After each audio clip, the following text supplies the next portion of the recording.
എല്ലാവർക്കും സുഖമല്ലേ? അപ്പോൾ ഇന്ന് കുട്ടികളിപ്പോൾ രാവിലെ സ്കൂളിൽ പോകാൻ വേണ്ടി റെഡി ആയിട്ടിരിക്കുകയാണ്. അപ്പോൾ യൂണിഫോം ഒന്നും കിട്ടിയിട്ടില്ല കേട്ടോ. പക്ഷേ ഇവർ ഹാപ്പിയാണ്. അപ്പോൾ ബ്രേക്ക്ഫാസ്റ്റൊക്കെ കഴിക്കണ്.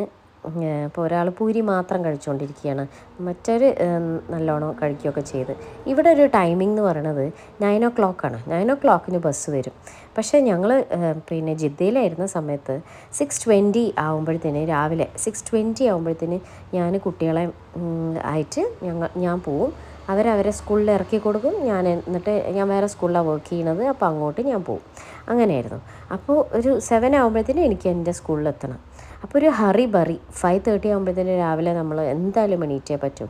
അപ്പോൾ ഭയങ്കര ഒരു ഹെക്റ്റിക് ഫീല് നമുക്ക് എന്തായാലും ഭയങ്കര റഷും രാവിലെ ഫുഡൊന്നും നേരെ പ്രോപ്പറായിട്ട് കുട്ടികൾ കഴിക്കൂല.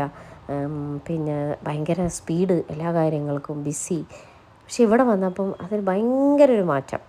അതായത് 9 o'clock ബസ് വരിക, ഭയങ്കര റിലാക്സ്ഡ് മൂഡ്. കുട്ടികളെ നമ്മൾ പേടിപ്പിച്ചിട്ടോ അല്ലെങ്കിൽ ഒച്ച വെച്ചിട്ടോ ഒന്നും വിളിക്കേണ്ട കാര്യമില്ല. അവരും നന്നായി ഉറങ്ങി എണീക്കും.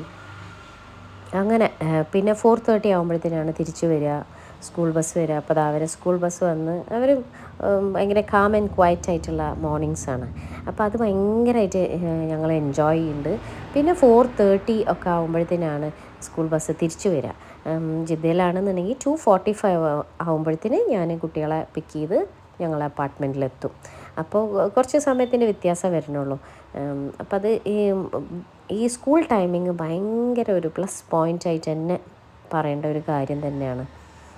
പിന്നെ 4:30 തിരിച്ചു വന്നിട്ടുണ്ടെങ്കിൽ അവരെ ഞങ്ങൾ ഇവിടെ അടുത്ത് തന്നെ ഒരു 200 മീറ്റർ ഡിസ്റ്റൻസിലാണ് ഒരു ഇടവഴിയുണ്ട്. ആ ഇടവഴിയിൽ നിന്ന് ഞാനിപ്പോൾ കുട്ടികളെ ട്യൂഷന് വിട്ട് തിരിച്ചു വരികയാണ്.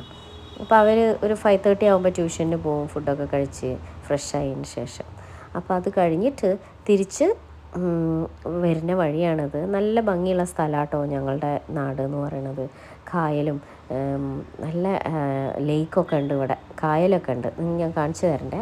പിന്നെ വരുന്ന വഴിക്ക് അവിടെ ഒരാൾ നല്ല ഫ്രഷ് ചീര വെക്കുന്നുണ്ടായിരുന്നു. അപ്പം ഇങ്ങനെ പാടത്ത് ഒന്നാകെ കൃഷി ചെയ്തിട്ടുള്ള അവിടെ നിന്ന് കൊണ്ടുവരുന്നതാണ്. അവിടെ ഇടയ്ക്കൊക്കെ ഓരോന്നും ഇങ്ങനെ കാണാം. അപ്പോൾ അവിടെ നിന്ന് അതൊക്കെ വാങ്ങിച്ച് അത് ഉമ്മാക്ക് കൊടുത്തപ്പോൾ ഉമ്മാക്ക് ഇങ്ങനത്തെയൊക്കെ കിട്ടിയാൽ ഭയങ്കര ഹാപ്പിയാണ്. അല്ല ഫ്രഷ് ചീരയാണെന്നൊക്കെ പറഞ്ഞാൽ ഭയങ്കര, നമുക്ക് ഫുഡ് ഉണ്ടാക്കി തരാനുള്ള എന്തോ അവർക്ക് കൊടുക്കുമ്പോൾ അതൊരു സന്തോഷമാണല്ലോ. അപ്പോൾ അതൊക്കെ കൊടുത്ത് പിന്നെ യാത്രകൾ തന്നെയാണ്. ഓരോ സ്ഥലത്തേക്കായിട്ട് ഇങ്ങനെ പോകും. ഇപ്പം വന്ന ഒരു സമയമൊക്കെ ആയ കാരണം റിലേറ്റീവ്സിനെ കാണാനും പിന്നെ സ്കൂളിൽ മീറ്റിംഗ് കാര്യങ്ങൾ അങ്ങനെ അതിൻ്റെ കാര്യങ്ങളായിട്ടുള്ള യാത്രകളും ഒക്കെ ആയിട്ട് ഇവിടെ നാട്ടിൽ ശരിക്കും പറഞ്ഞാൽ ശരിക്കൊരു നാട് ഇഷ്ടമുള്ള ഒരാളാണ്. അപ്പം അതുകൊണ്ട് ഞാനിതൊക്കെ എൻജോയ് ചെയ്യുന്നുണ്ട്. പിന്നെ നല്ല പച്ചപ്പും ഭംഗിയും. അപ്പോൾ ഇത് അങ്ങനെ മഴയും നല്ല ക്ലൈമറ്റൊക്കെ ആയിട്ടുണ്ട് ഇപ്പോൾ ഇവിടെ നാട്ടിൽ.